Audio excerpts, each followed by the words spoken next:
नए कृषि कानूनों समेत कई मुद्दों पर विपक्षी दलों का जोरदार हंगामा। संसद के दोनों सदन कल तक के लिए स्थगित। संचार मंत्री अश्विनी वैष्णव ने लोकसभा में कहा, लीक डेटा का जासूसी से कोई लेना देना नहीं, आरोप गलत। भारत और ब्राजील को पीछे छोड़ इंडोनेशिया बना कोरोना महामारी का नया केंद्र। कोरोना के मामलों में हो रहा तेजी से इजाफा। राहुल गांधी ने फोन हैकिंग केस को लेकर केंद्र पर कसा तंज। बोले, हम जानते हैं कि वो क्या पढ़ रहे हैं। दिल्ली में पिछले 24 घंटे में कोरोना के 36 नए मामले। इस साल एक दिन में सबसे कम केस। आईआईटी कानपुर का दावा, कोरोना की तीसरी लहर होगी कम खतरनाक। अक्टूबर नवंबर तक आने की संभावना। जेल में बंद आजम खान की तबीयत बिगड़ी, इलाज के लिए भेजे गए लखनऊ। और बकरीद पर छूट देने पर आईएमए ने जताई नाराजगी, कहा कांवड़ यात्रा रद्द तो यहां ढील क्यों।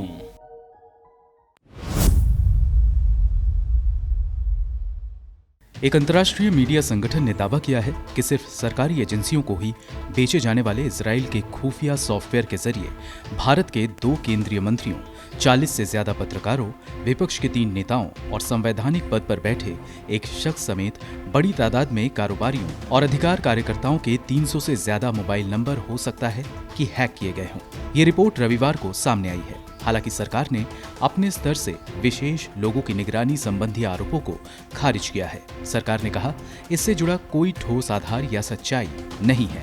रिपोर्ट को भारत के न्यूज पोर्टल द वायर के साथ साथ वॉशिंगटन पोस्ट, द गार्डियन और ले मोंडे सहित 16 अन्य अंतर्राष्ट्रीय मीडिया संस्थानों द्वारा पेरिस के मीडिया गैर लाभकारी संगठन फॉरबिडन स्टोरीज और राइट्स ग्रुप एमनेस्टी इंटरनेशनल द्वारा की गई एक जांच के लिए मीडिया पार्टनर के रूप में प्रकाशित किया।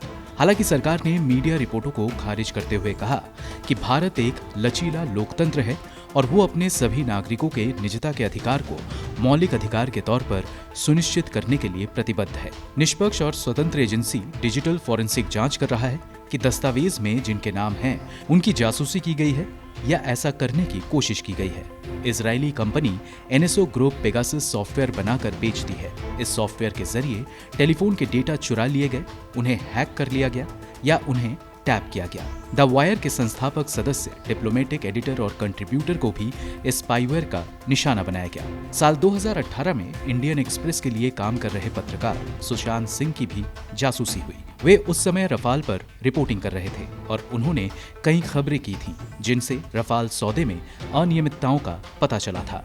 जिन पत्रकारों की जासूसी की गई उनमें से सबसे ज्यादा दिल्ली के ही हैं। हिंदुस्तान टाइम्स के कार्यकारी संपादक शिशिर गुप्ता, संपादकीय पेज के प्रभारी प्रशांत झा, रक्षा मामलों के रिपोर्टर राहुल सिंह और कांग्रेस की खबर करने वाले औरंगजेब नक्शबंदी प्रमुख हैं। चुनाव आयोग कवर करने वाली रितिका चोपड़ा, जम्मू कश्मीर कवर करने वाले मुजम्मल जमीर, इंडियन एक्सप्रेस के संदीप उन्नीथन, इंडिया टुडे के मनोज गुप्ता और द हिंदू की विजेता सिंह की भी जासूसी पेगासस सॉफ्टवेयर से की गई। दावा किया जाता है कि भारत में पेगासस का नाम सबसे पहले 2019 में उस समय आया था जब व्हाट्सएप ने स्वीकार किया था कि लोकसभा चुनाव 2019 के दौरान 2 हफ्ते के लिए भारत में कई पत्रकारों, शिक्षाविदों, वकीलों, मानवाधिकार और दलित कार्यकर्ताओं पर नजर रखी गई थी। व्हाट्सएप ने कहा था कि इजरायली एनएसओ समूह ने पेगासस स्पाईवेयर का इस्तेमाल कर 1400 व्हाट्सएप यूजर्स की निगरानी की थी। लेकिन द वायर ने यह भी दावा किया है कि पड़ताल के दौरान उन लोगों के बारे में भी पता लगाया गया जिन पर भीमा कोरेगांव मामले में संलिप्तता के आरोप हैं। मीडिया संस्थान के मुताबिक रिकॉर्ड की समीक्षा करने के बाद पता चला है कि कम से कम 9 नंबर उन 8 कार्यकर्ताओं, वकीलों और एकेडमिक जगत से जुड़े लोगों के हैं जिन्हें जून 2018 और अक्टूबर 2020 के बीच एल्गार परिषद मामले में उनकी कथित भूमिका के लिए गिरफ्तार किया गया था।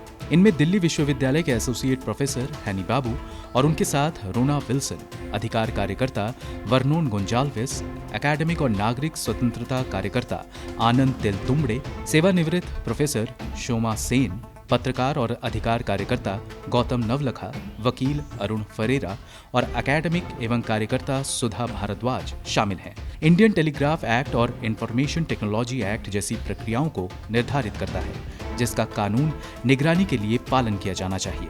अलग अलग देशों के अपने अलग अलग कानून हैं, लेकिन भारत में किसी व्यक्ति, निजी या सरकारी द्वारा हैकिंग करके किसी सर्वेलांस स्पाईवेयर का इस्तेमाल करना आईटी एक्ट के तहत एक अपराध है। Bureau report, go news. British journal the Lancet global health में छपी एक रिपोर्ट के मुताबिक साल 2019 में भारत की 35% आबादी माइग्रेन और तनाव की वजह से होने वाले सिरदर्द का शिकार थी। रिपोर्ट में देश में बढ़ते न्यूरोलॉजिकल डिसऑर्डर्स के विश्लेषण से ये जानकारी मिली है। आंकड़े देखें तो 2019 के दौरान देश में कुल 48.8 करोड़ लोग माइग्रेन और तनाव जैसे मानसिक विकारों का शिकार थे। अगर लिंग के आधार पर देखें तो पुरुषों के मुकाबले महिलाएं कहीं ज्यादा इन समस्याओं का शिकार थीं। जहां करीब 23.5 करोड़ पुरुष माइग्रेन और तनाव का शिकार थे, वहीं महिलाओं में ये आंकड़ा 25.3 करोड़ से ज्यादा रहा था। आज जिस तेजी से शहरीकरण हो रहा है, उसका असर हमारे स्वास्थ्य पर भी पड़ रहा है। भागती दौड़ती जिंदगी काफी हद तक इसके लिए जिम्मेदार है। साथ ही भारत की उम्र दराज होती आबादी भी इसका एक कारण है।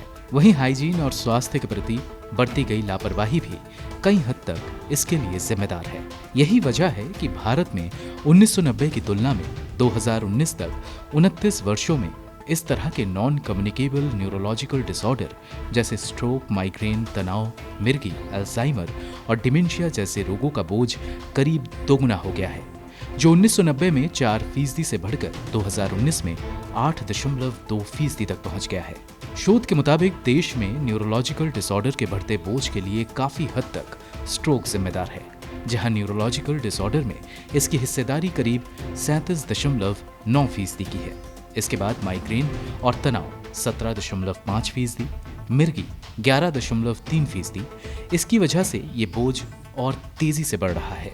इसके बाद cerebral palsy 5.7%, encephalitis 5.3%, meningitis 4.8%, Alzheimer और डिमेंशिया 4.6% और गंभीर चोटों की वजह से दिमाग पर पड़ने वाला असर करीब 4.1% के लिए जिम्मेदार है। डीटीई के मुताबिक अगर देखा जाए तो स्ट्रोक या आघात एक ऐसा न्यूरोलॉजिकल डिसऑर्डर है जो देश में सबसे ज्यादा लोगों की जान ले रहा है।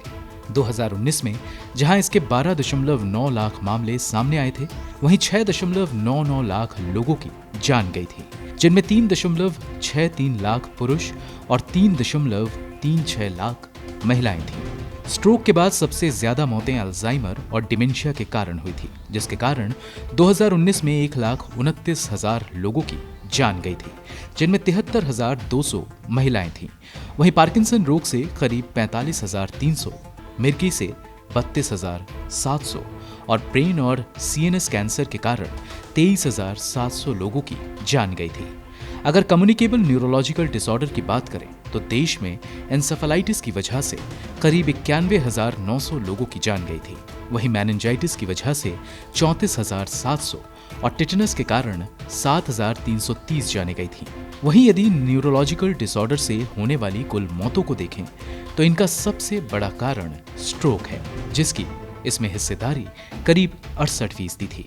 इसके बाद अल्जाइमर और डिमेंशिया के कारण 12% और एन्सेफेलाइटिस 5% मौतों का कारण था। स्पष्ट है कि न्यूरोलॉजिकल डिसऑर्डर से होने वाली देश में कुल मौतों को देखें तो उनका सबसे बड़ा कारण स्ट्रोक था, जो न्यूरोलॉजिकल डिसऑर्डर से होने वाली करीब 68% मौतों की वजह थी। इसके बाद अल्जाइमर और डिमेंशिया के कारण 12% और एन्सेफेलाइटिस 5% मौतों का कारण था। ब्यूरो रिपोर्ट, गो न्यूज।